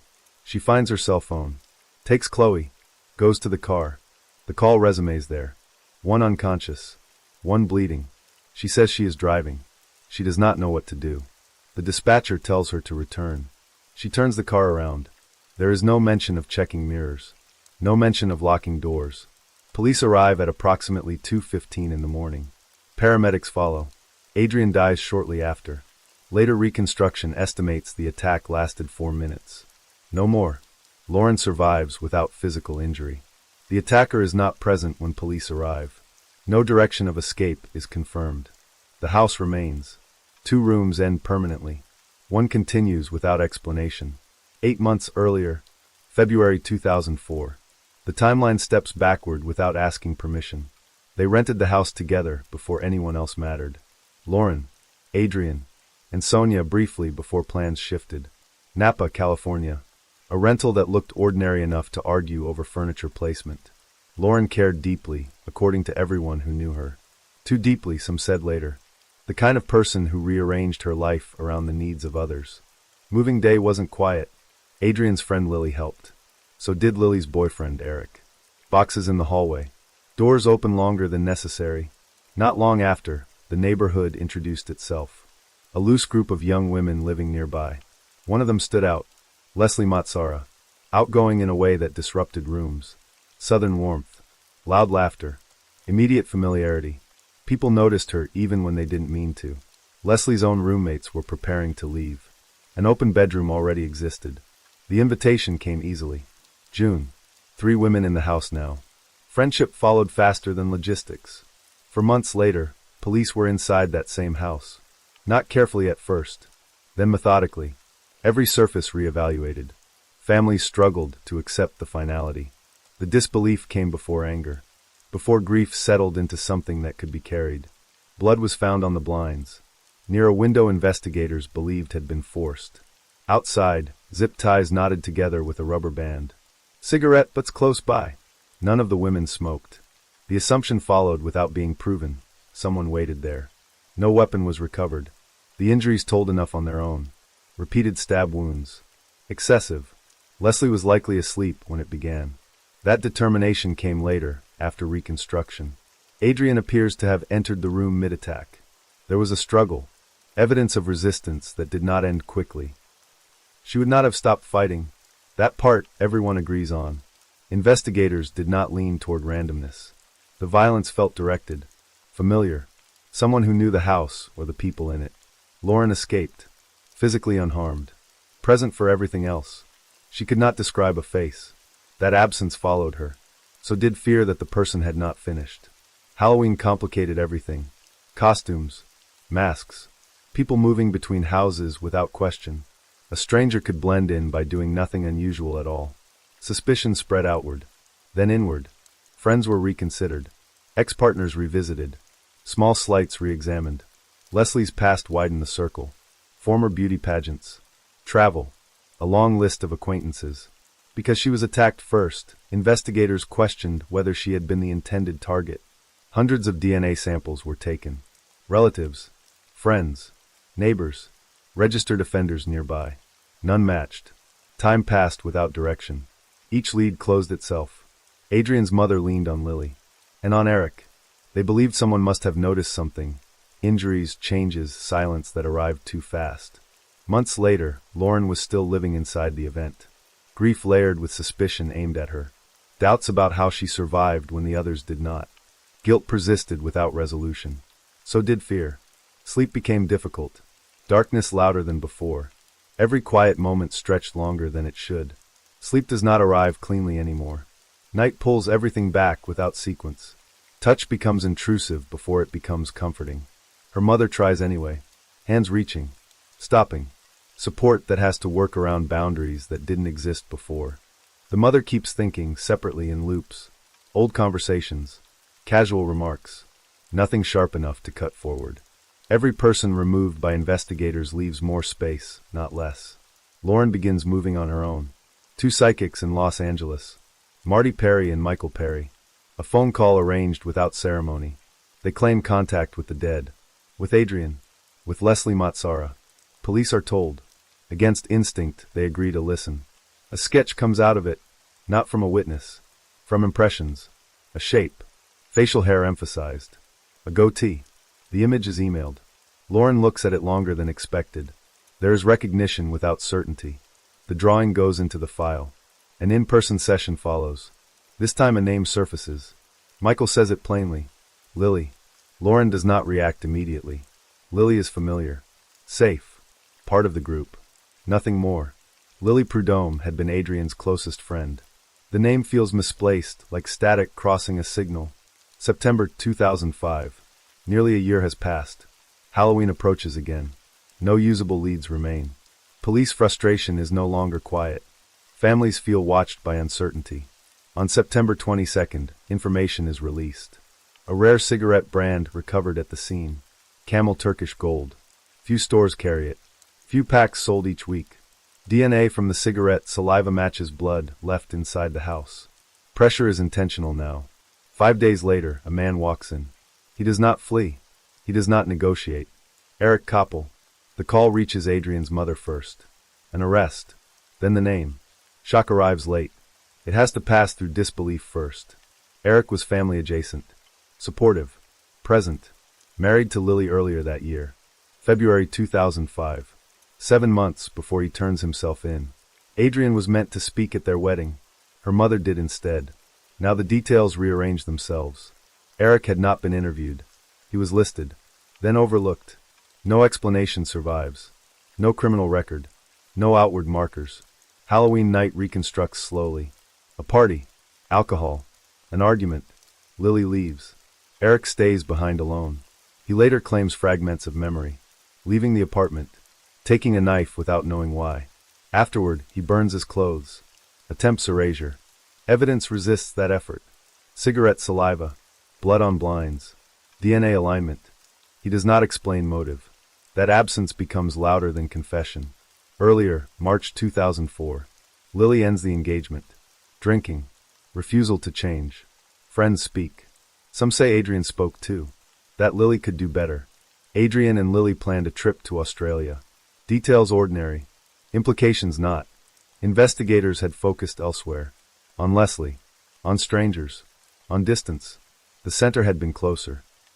When the name finally made sense, it didn't feel like clarity. It felt like collapse. No answer settles the why. Only proximity. Only loss layered on familiarity. The motive is never written that way in the file. It appears later, translated from behavior.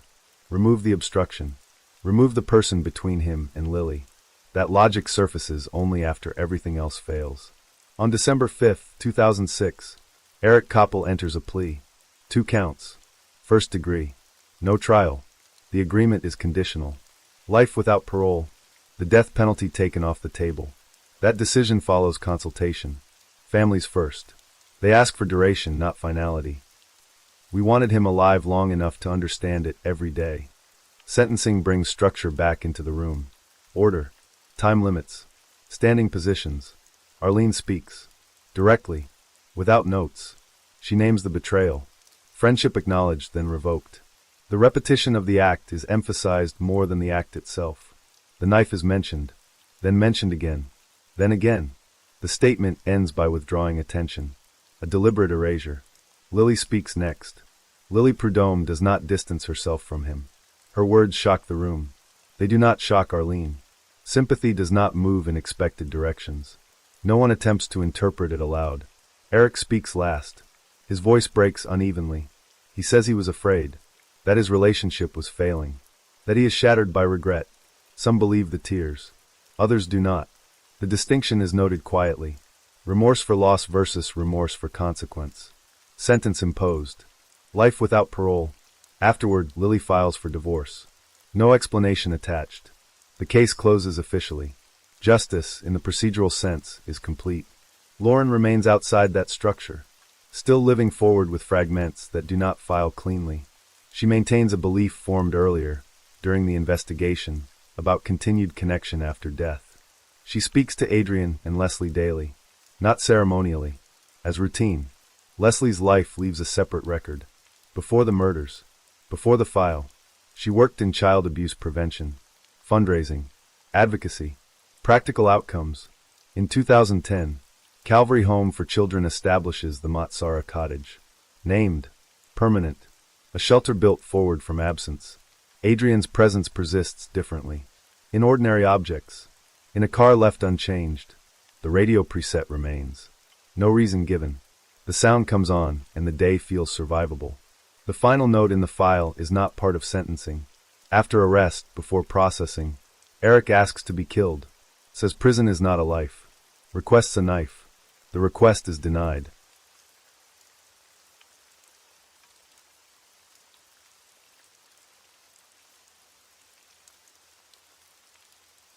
Story 6. The question is simple on paper. What is a lie? The child answers without looking up. 5 years old. Patrick Morrissey. He says a lie is when you do not tell the truth and something bad follows. Trouble. That is his word for consequence. The recording happens hours after everything else, though the order matters less once it is all stacked together. Earlier that night, Patrick is in the master bedroom. Lights out. Eyes closed. He is not asleep. He is waiting. The house is quiet in the way it gets when one adult is half asleep in front of a television and the other is busy but still present. Joe Morrissey is on the couch. Kay Morrissey is in her craft room. Glue. Paper. The television's still on somewhere else. Plantation, Florida. April 5, 2010. A neighborhood built to look calm. The address will be repeated later by dispatch. 601 Northwest 75th Terrace. Something falls. Not loud enough to be clear. Enough to be wrong. Patrick hears screaming. He leaves the bed. He sees things that do not settle into order even years later. He will talk about small objects. Toy things. He says they were put on his parents so they could walk. He does not have better language yet. The alarm comes through as a residential fire alert. Plantation units are redirected. The last name attached to the address is Morrissey. Joe Morrissey does not survive the night. That part is clean on paper. Just after midnight, the phone rings 10 minutes away. Christina answers even though she almost does not. Her mother is on the line, but sirens erase most of the words. There is only urgency. Come here. Right now. The street is blocked when she arrives. Lights. Tape. She does not stop. Officers move, and she keeps going. Kay Morrissey is standing in the road in pajamas. Blood covers her. She looks smaller than she should. She is saying someone is gone. At first it sounds plural. Someone who fled. Christina answers like that is the meaning. They will find them. Kay corrects her. Joe is gone. They killed him. Behind them, smoke lifts from the house. Flames are still visible. Patrick is not there. Neighbors have him. This is said quickly like a checkbox, but no one explains what he saw inside. Later, Kay Morrissey is questioned. 13 years married. 14 coming up. She starts at the beginning, because that is what she is asked to do. The television. The craft room. The noise. Something falling. When she looks up, she says she sees him. Who he is does not land cleanly in the room. Her account does not stay steady. Investigators mark the pauses. The corrections. The places where sequence slips. The only other witness is 5. He sits alone in another room. Feet not touching the floor. Waiting to be called in. No one tells him why. When they do bring him in, they do not start with the night. They start with lying. A chair scrapes somewhere off mic. Someone clears their throat, and then does not speak. Patrick answers anyway. He says you get in trouble. The adults are listening for alignment. For confirmation. For damage control. His words do not aim at any of that. He talks about what he saw because it is still there. He does not frame it. He does not protect anyone. The case will later be described with superlatives. Worst. Unprecedented. Home invasion. Terror. Those words come after. They are added once the edges harden. At this point, there is only evidence moving from room to room, losing shape as it goes. Do you know what a lie is? The room is small. The voice asking is steady. The child answers anyway. He says it is when the truth is not said and something bad happens after. Trouble comes next. He knows that part. They circle back later. The same question rephrased. He says there were robbers. He says they attacked the house. He says his dad died. Patrick Morrissey is 5. He does not say death like it stays. He does not say it like it will not change. The man who adopted him is gone, but the word does not sit in place yet. Someone nearby says it is not his fault. That sentence floats, and does not attach to anything. Joe Morrissey had been present in ways that filled time.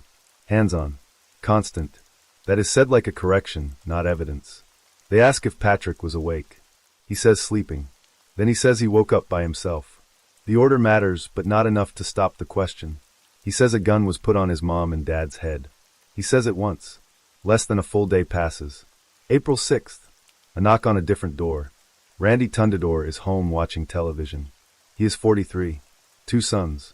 A detective from Plantation Police stands outside when he opens the door. The townhouse smells medical. Oxygen tubing. Slow movement. He walks with a limp. There is a lawsuit in progress. A tenant dispute. He says he fell down the stairs because repairs were not done. The man looks too thin for violence. Too tired. Detective Kendall notes this without saying it. This is not the man Kay Morrissey described. That conclusion forms early and does not move. Still, his name is written down. Spelled out carefully. Randy Tundador. There is nothing else. So the recording starts anyway. He is asked about the Morrissey house. About another tenant. About the lawsuit. He says the homeowner stopped talking to him. He says when they met, the man seemed like a gentleman. That word stays in the room longer than it should. What time did you come home? Most of the night. Did you call anyone? His son called. Needed a buddy. He refused. Which son? Randy Jr. He says it fast. Adds details before they are requested. Wanted by the law. Parole issues. Drug use. Crack. He says it like distance. Police locate Randy Tundador Jr. because they already can. There is a warrant. They read him his rights. He asks where the camera is. He wants to know what they have. He says he has no connection to the murder. He repeats it. He wants his name cleared. He talks for hours. Detective Kendall cannot place him inside the Morrissey house. Cannot remove him from it either. When told how his name surfaced, Randy Jr. is not surprised. He admits calling his father. He talks about him instead. Good father. Hard worker. Stand-up guy. Would never do something like this. The words stack but do not move anything. A recorder clicks off, then back on. No one comments. The detective says he thinks Randy Jr. may be involved. Says it plainly. Says it like a step, not a conclusion. Randy Jr. agrees to keep talking. Says he understands. That night, a news segment runs. The wrong occupation is mentioned. The wrong emphasis. It says person of interest. Still in custody. Outside, Randy Sr. says very little. He says he loves his son. He says he will support him to the end. There is nowhere else to go. Police cannot place Randy Jr. at the scene. They cannot explain a second person. Kay Morrissey said there were 2. She said there was a radio. Two-way. Someone spoke through it. Someone answered. She was told to listen and not talk. No names attached to that voice. Time passes without friction. Evidence does not grow. Motive does not appear. The case thins instead of filling. April 14th. Wednesday morning. St. Gregory the Great Catholic Church. Joe Morrissey's funeral. The casket is closed. This is decided in advance. The reason is simple and not debated. His memory is not allowed to touch that night. Patrick does not see him like that. Patrick keeps looking upward. Planes passing overhead become explanations. He points and says his dad is on that one. Coming home. The idea holds longer than it should. Longer than anyone expects. For the adults, that part is harder than the crime scene. It lands in pieces. It does not resolve. Days move forward anyway. Patrick notices absence before language. The routines collapse first. Already 5, already showing signs that will later be named and categorized. Trauma is suspected. No one can say what image started it. No one can say where it stops. No one knows exactly what he saw. The investigation is elsewhere when the call comes in. Detective Kendall answers a line that was not scheduled. Randy Tundador Sr.'s second son is on it. Sean. He asks to come in. Says it matters. He is told he is not under arrest. Told he came on his own. The formalities feel heavier than usual. Sean says his brother is many things. He says murder is not one of them. He says he knows that much. Then he says there is something else. Something about his father. The room adjusts. Chairs shift. Attention narrows. Sean talks about loyalty first. About how his father loves his children. How far he would go. How much damage that love can justify. He says his father would do anything to keep himself out of jail. Anything. He does not know his brother is already nearby. He does not know what is about to happen next door. Randy Jr. is recorded speaking with an informant. The language is unstable. Defensive. He says he will lie if he has to. He asks why his father is crying. He is told it is because of what he did. Someone presses him. Tells him it will feel better if he says it. He listens. Outside that room, Sean keeps talking. He describes a house where violence was normal. Beatings. A nickname his father carried. Rampage. Scarface. A scar that explained nothing but reputation. He says his father threatened him too. Fix this or else. He says he was afraid. He says his father expected him to sacrifice his brother. Says it made sense to him. The son is already caught. The father walks free. Sean says he could not let that happen. He asks for a wire. He asks if 2 hours would be enough. Detectives hesitate, then agree. The recording device is small. Hidden in a car key. It does not look like evidence. That night, Sean goes home. He keeps one hand in his pocket. He asks questions like a worried son. About stress. About the case. About his brother. He listens more than he speaks. He remembers the earlier threat. Shut up, or I will kill you too. 2 hours pass. The next morning, Sean brings the device back. He believes he has what they need. He waits while they attempt to retrieve the audio. At first, there is nothing usable. Noise. Static. Interference. Enough to suggest failure. Enough to suggest the opportunity is gone. Then voices emerge. Fragments. Location words. Familiar tension. The conversation resolves into shape. The story shifts. On the night of April 5th, Randy Tundador Sr. did not act alone. He went to his eldest son first. He brought drugs. Enough to lower resistance. He promised money. He framed the Morrissey house as a job. Cash inside. More drugs afterward. The break-in was not spontaneous. It was managed. When police search Randy Sr.'s business, Gator Tint, the inventory stops being normal. A computer traced to the Morrissey house. Zip ties discarded recently. An empty box that once held hunting knives. Two-way radios. Foreign currency matching what was reported missing. Gloves appear. Then the absence of gloves is noted. Burn marks in the parking lot suggest disposal. Heat used to erase something. That same day, police return to Randy Tundador Sr.'s home. This time the knock carries a warrant. Detective Kendall calls Kay Morrissey. He tells her both men are in custody. Father and son. Trial pending. Kay says she would have been there regardless. Even if no one required it. She says she was not standing only for Joe. She was standing for Patrick. Justice is the word she uses. Not closure. Justice. By April of 2012, the case is old enough to feel distant, but the courtroom does not carry distance well. The jury is given facts first. Timelines. Charges. Murder. Attempted murder. arson, kidnapping. The names are familiar by now. The interior of the house is not. Patrick does not testify. He is too young. His recorded interview is played instead. The room listens without interruption. For the first time, what happened inside the Morrissey home is not contained to police files. It starts late, around 11:30 at night. Patrick wakes up to shouting from the family room. He is alone in his parents' bed. He can hear both voices, he knows, pleading with someone he does not. He does not cry out. He stays under the covers. The house changes tone when the front door closes. Sound drains out of it. He waits. Time stretches without shape. He lies still on the side of the bed where his father usually sleeps. His parents are not there. He does not know where they are. Later, a voice says something about an ATM, money. A warning follows. A gun. The child. The husband. Other people outside. Patrick hears footsteps near his window. He does not look. He stays hidden. The door opens again. Voices return. Relief comes too fast and stops. His parents are pushed into the bedroom. Towels cover their heads. His mother is crying. A man with a gun tells them to kneel beside the bed. Patrick does not understand what he is seeing. His parents cannot see him. His father kneels close enough to speak. He keeps his voice even. He tells Patrick to lie down, to pretend he is asleep. Please. For Daddy. The words are quiet. They do not sound like instructions. Joe is taken out of the room. Patrick stays still. He hears his father begging. Then he hears nothing. The silence that follows is not clean. It stays. Patrick keeps his eyes closed. His mother is beside him, crying. He does not move.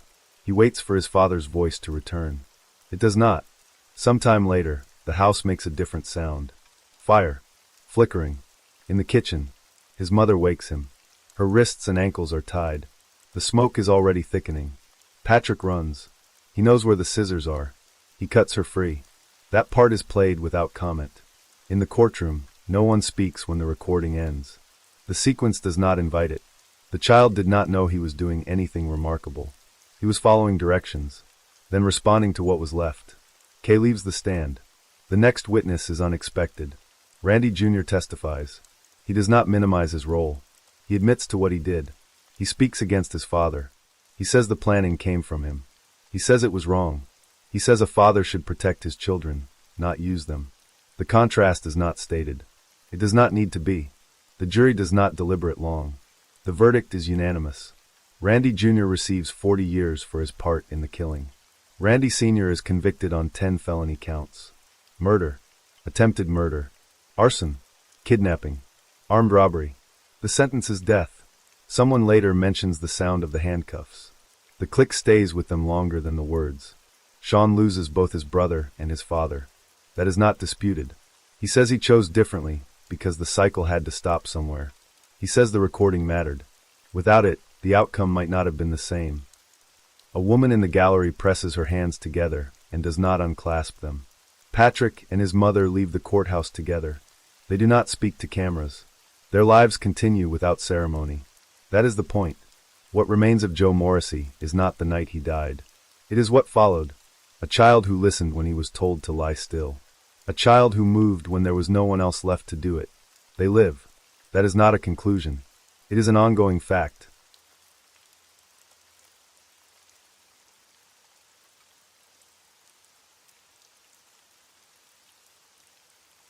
Story 7. The recording opens mid-sentence. A question. Another voice answering it. The words sound settled, like they've already been practiced. Someone asks about a gun. Someone agrees there are different versions. Nothing else lines up after that. October 12, 1980. Verona, Kentucky. Marlene Major leaves her house. The time is never fixed. Her children are inside. She does not return. Her husband, Bill, drives the roads for hours. Back roads. Familiar ones. He finds nothing. No car. No sign she stopped anywhere. By morning, there is still no explanation. Lalana Bramble is 9 years old. She believes her mother chose to leave. No one corrects her. The house stays quiet in the wrong way. October 13th. A man named Glenn St. Hilaire walks into the police station. He reports a missing woman. Not his wife. He explains his connection before they ask. He says Marlene Major is gone. He hands over her diaries without being prompted. The pages change the room. Glenn is known to the family. hired during the early summer as a handyman. He stayed. He fixed things. He talked. He was invited back. Bill encouraged it. That detail arrives later. It doesn't fit anywhere cleanly. Police release Glenn the same day. Only a few hours pass. No charges. No hold. The case cools before it is properly warm. The diaries remain. They describe tension inside the marriage. They describe fear. They describe plans. They do not describe leaving children behind. For years old, Lilana had been woken up that night. Her brother Donald, 8. Bill takes them next door. He says he will be gone for a few hours. He says not to worry. Morning comes first. Marlene is gone. Her license is still inside. Her social security card remains. Her clothes are untouched. It looks like interruption, not preparation. Bill tells police a different version later. He says Marlene was seeing Glenn. He says she left to meet him that night. He says she drove away. Glenn says she never arrived. They both report her missing. They both place her movement elsewhere. Investigators speak to neighbors. No one heard shouting. No vehicle noticed. No blood. No sign of struggle. Searches turn up nothing. Fields. Roadsides. Nearby areas. Nothing explains the silence. A neighbor recalls the house lights being on later than usual. No one remembers when they went off. Years pass without movement. Decades. The diaries stay closed for a long time. Lilana grows older with a fixed idea: abandonment. It takes years to unlearn it. The recording resurfaces much later. It sounds like admission. Then it slips away from certainty. A perfect crime is mentioned, then denied. The words do not settle into proof. What remains unresolved is not a single act.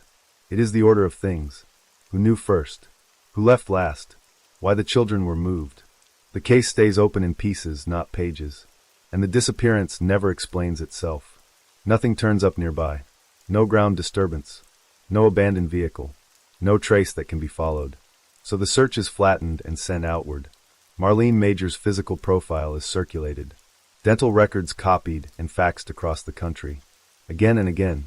Anytime an unidentified woman is found, roughly the same age, roughly the same build, the same records are sent.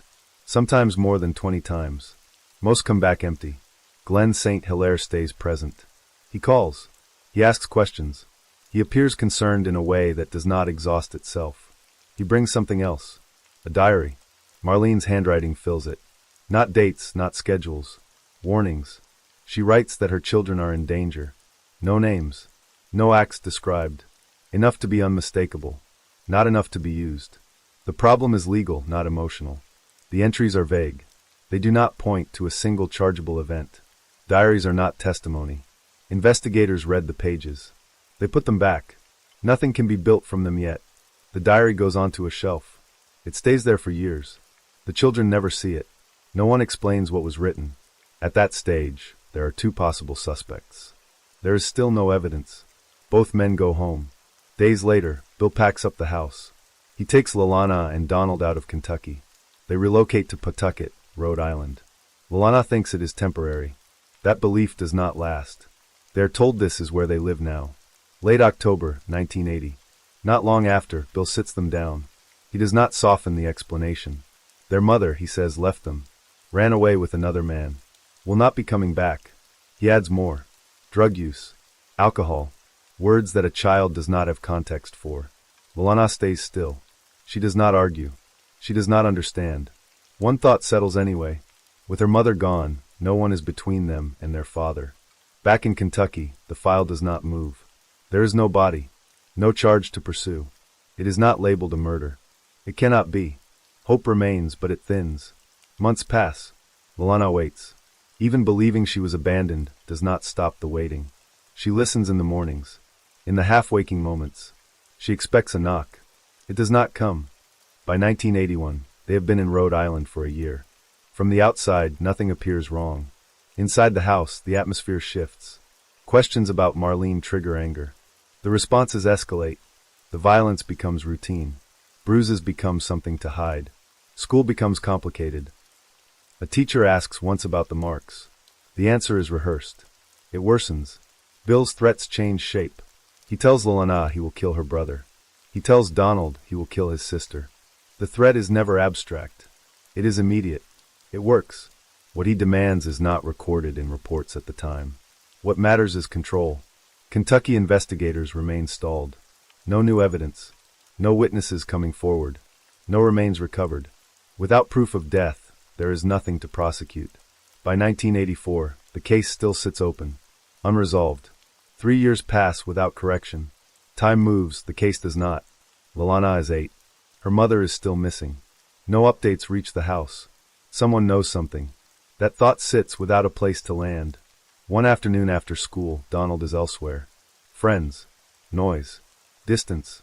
Lalana is alone with her father. Outside the trailer, the day is ordinary. Then it is not. He grabs her by the hair. Pulls her inside. A gun appears. Close. The words are short. Direct. He tells her what will happen if she speaks. Nothing else is said. Silence becomes a skill. She learns it quickly. 1985. Bill remarries. A woman named Pauline moves in. From the road, the household looks assembled. Inside, nothing has shifted. Lalana does not speak. Not for herself. Not for her brother. Until Donald does. He is 13 when he tells her. Just the two of them in a room. He says it is over. He says their father will not hurt them again. He says Pauline called the police. Lalana hears only the risk. Her first thought is not relief. It is survival. August 10th. Evening. Around 7. The family is home. A knock hits the door. Her body reacts before she decides anything. She hides with Donald just out of sight. Police enter the property fast. Voices. Movement. Metal on wrists. Bill is taken away. He turns once. Looks down the hallway. The look stays. A child counts seconds in her head, waiting for someone to say it is safe. He is sentenced later. 15 years. Parole possible. The number does not feel fixed. After the arrest, the children leave again. Back to Kentucky. To their maternal grandmother. Lalana is 9. Donald is 13. They try to exist normally. Something is still wrong. No one says Marlene's name. 5 years gone. No active search. No questions encouraged. Lalana carries the absence quietly. One day, in a parking lot, she asks. Just her and her grandmother. No one else around. Where is my mother? Have you heard from her? Have you seen her? Silence stretches. Then an answer. Her grandmother says Marlene is dead. She says Bill killed her. The statement does not settle. It fractures. Lalana has been told something else her entire life. That her mother left. That she did not care. Both versions cannot exist together. No one reopens the search. There is still no body. No proof. So Lalana begins to collect instead. A notebook. Cheap. Lined. Dates. Times. Names. Anything said to her goes in. Years later, 1997. Bill is released early. Good behavior. 12 years served. The fear returns immediately. It does not need explanation. Lalana goes to the police station. She asks for the file. 17 years untouched. She is old enough now. They let her see everything, including the diary. She reads entries written before the disappearance. Marlene describes catching Bill with Donald. Describes what she saw. Describes the threat she made afterward. The handwriting is steady. The meaning is not. Another document appears in the file. 1981. A skull found on farmland in Boone County, about a mile from the family's old home. At the time, identification requires teeth. DNA is not an option yet. The skull has none. The jaw is missing. The face is gone. There is a bullet hole at the top. That is all the report says. Lalana returns to Boone County on her own. No warrant. No team. She parks near the farmland where the skull was found years earlier. Takes a shovel from the car. Starts digging. The ground does not give anything back. Hours pass. Light drops. Her arms stop cooperating. She leaves empty-handed. The break comes somewhere else. Laboratory methods change. A small sample is suddenly enough. The skull, stored for years without a name, is tested again. The result is not ambiguous. The DNA matches Marlene Major. The missing person file changes classification. It becomes a homicide. Confirmation does not bring relief. It narrows things. Lalana understands there is one remaining path. Not evidence. Admission. She calls her father. She asks about her mother. The conversation does not resolve cleanly. It circles. It avoids. But it does not deny. A detective notices the opening. Todd Kenner takes the case. He does not start with Bill. He starts one generation up. Bill's father, Jim Major, agrees to call his son. Police record the line. The questions are indirect. The answers are not. Bill does not say he is innocent. He says telling the truth would send him back to prison. Someone mentions a perfect crime. Bill disagrees with the phrase. A crime, he says, would not be perfect if people are still talking about it. When the call ends, the room is quiet. That is enough. With the DNA result and the recorded conversation, police move. June 25, 2001. Fairhaven, Massachusetts. Bill Major is arrested at home. On the drive back to Kentucky, he begins talking. No prompting is required. He places it late at night. October 12, 1980. An argument downstairs. Marlene threatening to leave. Threatening to take the children. She exits the house. Gets into her car. He follows. He describes the noise. Her voice. Says he could not tolerate it anymore. He shoots her. What follows is mechanical. He says he removed her head. Destroyed her teeth with the gun. Removed the jaw. He says he cut her body apart and scattered the pieces across the state. He claims the gun went into a pond. The skull into a sinkhole. Her car, he says, was pushed into the Ohio River. Investigators try to recover what they can. They find none of it. No weapon. No vehicle. No additional remains. But the case no longer depends on recovery. The indictment holds. DNA. Recorded statements. Confession. July 28, 2003. Bill Major goes to trial for murder and for tampering with evidence. Glenn St. Hilaire testifies. He describes how Bill encouraged him to be alone with Marlene. How the closeness was not accidental. How it was pushed. Lalana and Donald testify as well. They speak about the abuse. The threats. What silence cost them. They describe being told they would be killed if they spoke. The courtroom does not interrupt. No one moves. The case, finally, does not drift anymore. The jury does not deliberate long. Less than an hour. Not enough time to rearrange the papers on the table. The verdict comes back complete. Lalana does not stay upright. Her brother holds her before she realizes she is falling. The floor never reaches her. Bill Major is sentenced to life. No parole attached to it. The number is final. During closing remarks, officers speak briefly. Not about procedure. About observation. They note how closely Lalana tracked every detail. How focused she remained. How the case never left her. They say she loved her mother. Not in a way that requires memory. In a way that persists without it. The drive had been visible for years. Not loud. Not theatrical. Just constant. She spoke when it mattered. She did not stop when things stalled. The record now contradicts the story told to the children. Their mother did not leave them. She did not disappear by choice. The facts replace the narrative that had been enforced for decades.